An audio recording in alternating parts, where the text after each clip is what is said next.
আমাদের ড্রাইভারও ছিল, এরা কাজ করে, কিন্তু এরা এই কাজটাও করতে পারবে, কারণ একটা জায়গায় তো গাড়ি ফিক্স করে দিয়ে আসা হয়।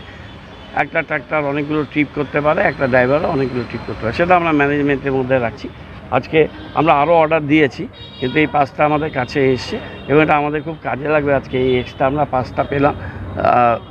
আজকে রাতে দুদিনের জন্য জল আমরা বন্ধ করতে বাধ্য হচ্ছি। আমাদের এই ভালভগুলো লাগানোর জন্য অল্টারনেটিভ ওয়েলের এই 5টা ট্যাঙ্কে 15,000 লিটার জল মানুষের কাছে যাবে। দরকার হলে জল শেষ হয়ে গেলে আবার ট্রিপ করতে পারবে, সেই কাজটা আমরা করতে পারবো। আজকে আমরা এখন এটা উদ্বোধন করব। জল ক্রাইসিসের জন্য আর কী ব্যবস্থা নিচ্ছেন? জলের কোনো ক্রাইসিস নেই, আপনারা একটা ভুল বলছেন। জলটা আমাদের মেন যেটা দেখতে হবে এখন, টুলু পাম্প ব্যবহার করে অবৈধভাবে রাস্তার লাইন থেকে জল তুলে নিচ্ছে, আশেপাশে বাড়ি জল ড্রাই হয়ে যাচ্ছে, সেগুলো রুথলেসলি কাটবো আমরা সেই বাড়ি, এবং সেই বাড়ির জল কিন্তু আমরা সিল করে দিয়ে আসবো। তাকে আর আমরা এখন আপাতত জল দেবো না, ফাইন করব, আইনে যা প্রভিশন আছে করবো। কয়েকটা করেছি, প্রত্যেকটা ওয়ার্ডে বড়োর লিডারশিপে আমরা টিম করে এই টুলু পাম্পগুলো থেকে জল টেনে নেওয়া, এটাকে আমরা বন্ধ করব।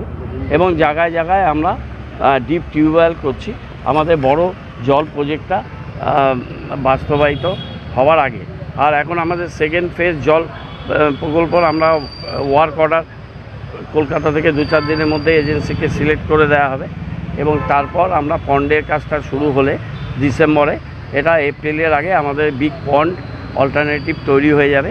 তাতে আমাদের কোনো সময় প্রবলেম হলে ওই পন্ডের জল দিয়ে আমরা জল সরবরাহ করতে পারবো। অল্টারনেটিভ ওয়েলটা তৈরি হয়ে গেল। অল্টারনেটিভ ওয়েল তৈরি হলে একটা ক্যানেলে কোনো রিপেয়ারিং বা ওই ওয়েলে পলি জমে গিয়ে তার উত্তোলন ক্ষমতা কমে গেলে সেকেন্ড ওয়েলটাকে আমরা ব্যবহার করতে পারবো, যেটা খুবই জরুরি ছিল।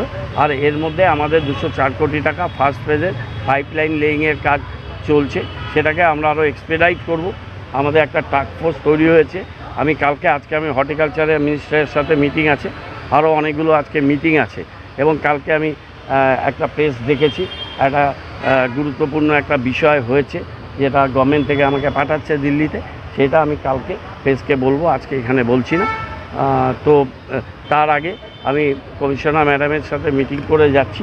সেখানে আমাদের জলের ব্যাপারটা আমরা যুদ্ধকালীন তৎপরতায় করব। কতগুলো জমির প্রবলেম ছিল, সেই জমির প্রবলেমগুলো আমরা ফরেস্টের সাথে কথা বলে অনেকটাই রিজলভ করতে পেরেছি। প্রিন্সিপাল সেক্রেটারি এবং তাদের মন্ত্রীর সাথে কলকাতায় গিয়ে কমিশনারকে নিয়ে মিটিং করে এসেছি, এবং ইরিগেশনে পাইপলাইন লেইংয়ের যে সমস্যা ছিল সেই সমস্যাটাকে আমরা সলভ করেছি।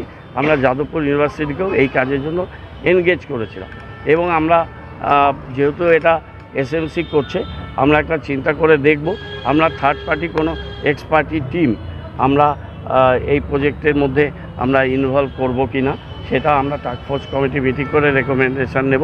যাদবপুর বা এই অ্যাকোয়া নিয়ে কাজ করে এরকম কোনো বড় ন্যাশনাল লেভেলে কোনো সংস্থা, যারা টাইম টু টাইম এসে এই কাজের গুণগত বিষয় এবং কাজের টেকনিক্যাল জিনিসটা একটু ভালো করে দেখবে। যদিও আমাদের ইলেকট্রোমেকানিক্যাল কেএমডিএ থেকে এসে আসছেন ইঞ্জিনিয়ার টাইম টু টাইম, আমাদের চিফ ইঞ্জিনিয়ার, সুপারিনটেন্ডেন্ট ইঞ্জিনিয়ার এবং এক্সিকিউটিভ ইঞ্জিনিয়ার জলের জন্য আরও অ্যাসিস্ট্যান্ট ইঞ্জিনিয়ার এসি দিয়েছে, এবং কেএমডিএ পুরো সাপোর্ট দিচ্ছে।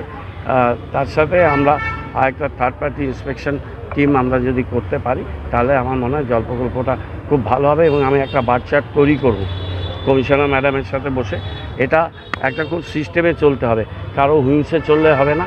প্রত্যেকটা ফাইল, প্রত্যেকটা বিষয় গভর্নমেন্ট, মমতা বন্দ্যোপাধ্যায় খুব পার্টিকুলার ফান্ডিংয়ের ব্যাপারে, ফান্ড টাইম মতো চলে আসছে, সেগুলো টাইম মতো ডিসবার্স করা, কাজগুলো এজেন্সি টাইম মতো করতে পারছে কি না, কোন কোন জায়গায় অসুবিধা হচ্ছে, প্রত্যেক 15 দিন একবার করে এই টাস্ক ফোর্স কমিটি মিটিং করতে বলা হয়েছে।